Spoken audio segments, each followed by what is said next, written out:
With as many as 6 to 7 wideouts expected to go in round 1 of the 2022 NFL Draft, which destinations are the juiciest? Let's find out. What's up, everybody? I am Nate Liss, and if it's your first time to the channel, welcome and thank you for coming. Listen, if you guys are not already a subscriber of this channel, please take a minute and hit the subscribe button in the corner. Help me and help yourself as this channel continues to grow. I would love to get it in front of a greater and greater audience, and you don't want to miss any of the fantasy football content that I am going to continue to produce at an even greater rate as we get this NFL draft capital, landing spots, and information holstered on our hip. I am so excited. But look, we are just 2 days away from the start of the NFL draft, and honestly, I haven't been this excited in a very long time. It's never been less obvious where the top quarterbacks were going to fall, who the first wide receiver off the board might be, or whether or not we will have even at least one running back go in the first round of the draft. This is all really unique and exclusive to this particular draft class. Now, for those of you who think they already have this draft figured out, I have good news for you, because we are running an incredible 2022 NFL Draft Accuracy Competition Tournament over at the DynastyRankings.com Discord server. So all you have to do to enter is join our free community of over 600 members and make your way over to the channel titled Discord Contests. Then just navigate over to the Google survey and click the link. From there, it's as easy as entering your Discord username, clicking each of the 32 drop-down options, and picking who you think is getting selected. Then just hit submit, and we will be giving away prizes to the 4 most accurate entries to the contest. The prizes range from a DynastyRankings.com hoodie to an exclusive roster breakdown by myself personally, all the way to 10,000 XP in the Discord server, which in the very near future will unlock incredible exclusive events. And last but not least, for the card enthusiast out there, a 2017 Antonio Brown select field level tie-dye of 25 PSA 10 slab. It's easy, it's free, and you can brag to all your friends, so come join the party. Now that we got all the business out of the way, I'm sure you are itching to know which of these 5 teams I think could be the best landing spot for this year's rookie class. So here they are. Number 1, the New York Jets. Look, I get it. Zach Wilson looked like, well, a rookie in 2021. Yet when we dive deeper into his advanced metrics, a more surprising side of his production gets revealed. For starters, Zach Wilson's pass protection was better than given credit for in 2021, but still just inside the top 15. So this makes what I'm about to say even more impressive. Because despite being a rookie in the New York Jets organization, Wilson managed to rank top 10 in red zone accuracy and deep ball catchable pass rate. 2 places where quarterbacks and their favorite weapons score a ton of fantasy points, but it gets better. So in addition to the big play upside that we saw from Wilson last season, you've got to understand that it came against a top 11 rate of facing man coverage in 2021, while he also ranked number 1 at the position against it. Let that sink in for a minute. In the most difficult situations with little elite help, Zach Wilson was accurately delivering against the NFL's best cornerbacks one-on-one. And now the Jets are sitting on 5 picks in the first 3 rounds of the NFL draft, with 2 of those picks inside the top 10. So as much as we love the prospects of Elijah Moore, the reality is that the Jets need even more help, and in the form of a prototypical outside weapon who can command elite target share. And I don't think I'm going out on a limb by saying this, but Drake London out of USC, who boasts a 100th percentile breakout age and a dominant ability to play inside and outside, would be a perfect fit. But do the Jets agree with me? I guess we'll find out. Number 2, the New Orleans Saints. Do they have their quarterback of the future? No. Will Michael Thomas play forever? That's a great question. Yet no matter the answer to both, we know 2 things to be true. 1, situations in the NFL change quickly. And 2, the age apex is a very real thing. For more than a decade, though, the New Orleans Saints have been a bastion of high-end wide receiver play. And despite a change at head coach, the Saints are once again deploying Pete Carmichael as their offensive coordinator, a man that has held the job for 14 consecutive seasons now. This is an important fact because everything we loved about the Drew Brees era of football still remains.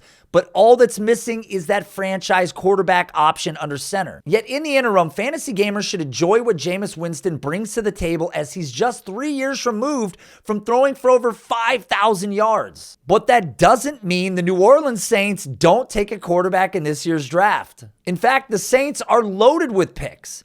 They currently hold 4 picks in the top 3 rounds, 2 of which just happen to be in the first round. With all the speculation that the Saints could be looking at Kenny Pickett out of Pittsburgh, there's a chance that the new era of Saints football may kick off even sooner than expected. But I won't lie to you, this roster is truly devoid of any talent on the outside despite one of the league's very best options in Michael Thomas. But don't let his existence scare you because despite the incredible career target share, Thomas also owns one of the other factions of this Saints offense, and that's the short area of the field. With an average depth of target outside the top 67 for his entire career, it's safe to say that the Saints could use an intermediate/vertical threat on the outside. So may I introduce to you Treylon Burks. An explosive downfield threat who nuked SEC corners not just after the catch in 2021, but also downfield on targets of 20 yards or greater, where he finished with a top 3 catch rate as well as a top 5 yards per route run. So the question is, are the Saints ready to go vertical again? Number 3, the Houston Texans. I know what you're thinking.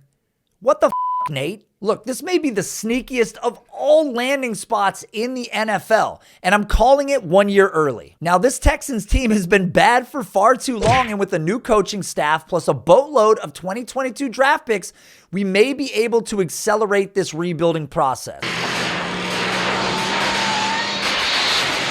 Currently, Houston holds 5 picks in the first 3 rounds of the NFL draft, 2 of which just happen to be inside the top 13. Now, different than some other rosters, I am not calling for a top 13 wideout selection here, especially not from a team that graded outside the top 28 in offensive line quality last season. They should absolutely rebuild this offensive line and defense early, but it's that second round pick at number 37 that has caught my attention. Because with a recently extended, but again, aging Brandon Cooks and literally no other proven weapons on the outside for Houston, they need to add quality of depth to this receiver room.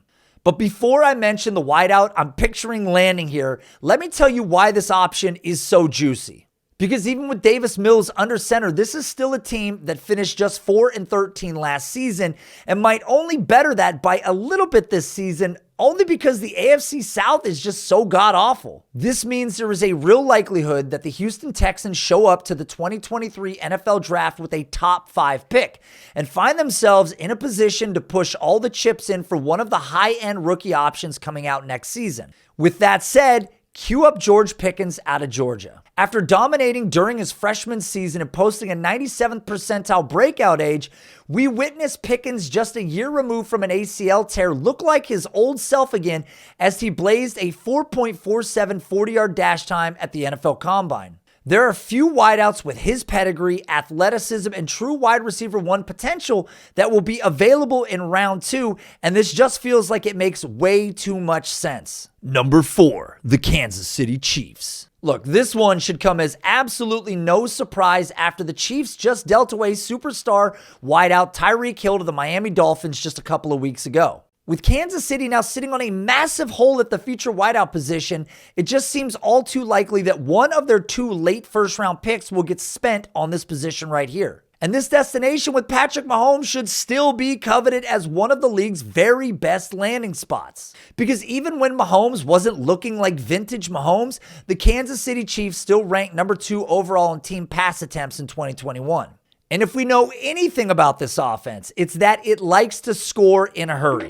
This is, of course, evidenced by the fact that last season we saw Mahomes dial up the deep ball 79 times, which then, of course, propelled him to the QB4 overall in total pass yards last season with 4,839. And despite the existence of Juju Smith-Schuster, Mecole Hardman, or Marquez Valdes-Scantling, the Chiefs are still primed more than ever to snag a wide receiver at the back end of the first round.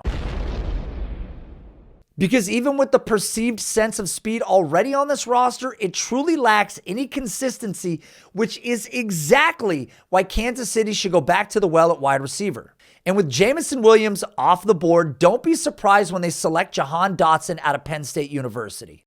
A crafty wide receiver who flashed his 4.43 wheels and an incredibly low drop rate and can dominate on all three levels of the field. Is he Tyreek Hill fast? No. But nobody's Tyreek Hill fast. Number 5, the Green Bay Packers. Nothing else really needs to be said here. Similar to the Chiefs, this roster is now devoid of one of its most elite playmakers in team history at the wide receiver position in Davante Adams.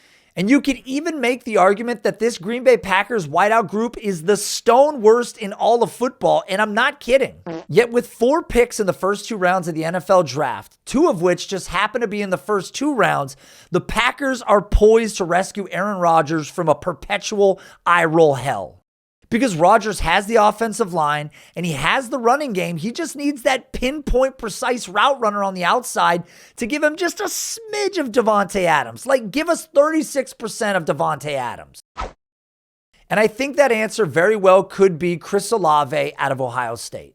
A prospect with incredible sub 4.4 40-yard dash speed and some of the draft's most polished route running skills. There are a few players that offer his lid lifting ability as well as a short and intermediate skill set to threaten defenses on every level of the field. The biggest hurdle for Green Bay, though, to achieve this is the draft capital location where they're selecting. While Chris Olave is often mocked inside the top 17 picks, Green Bay is going to have to get a little bold if they want a shot at a player of this caliber. Yet no matter what happens, we know Green Bay is grabbing at least one wide receiver on day 1. The question becomes, though, will they go to him or will they let the draft come to them? And that's it. That's 5 of my favorite landing spots for the rookies in the 2022 wide receiver class. Tell me what you loved, and as always, tell me what I got wrong in the comments below, because I love the feedback that everybody gives me each week when I post new videos. And as always, if you enjoyed the content I put together, then do me a favor and hit the subscribe button so you continue to stay ahead of all your friends in fantasy football as I continue to turn up the dial on the content post NFL draft. Thanks again, everybody.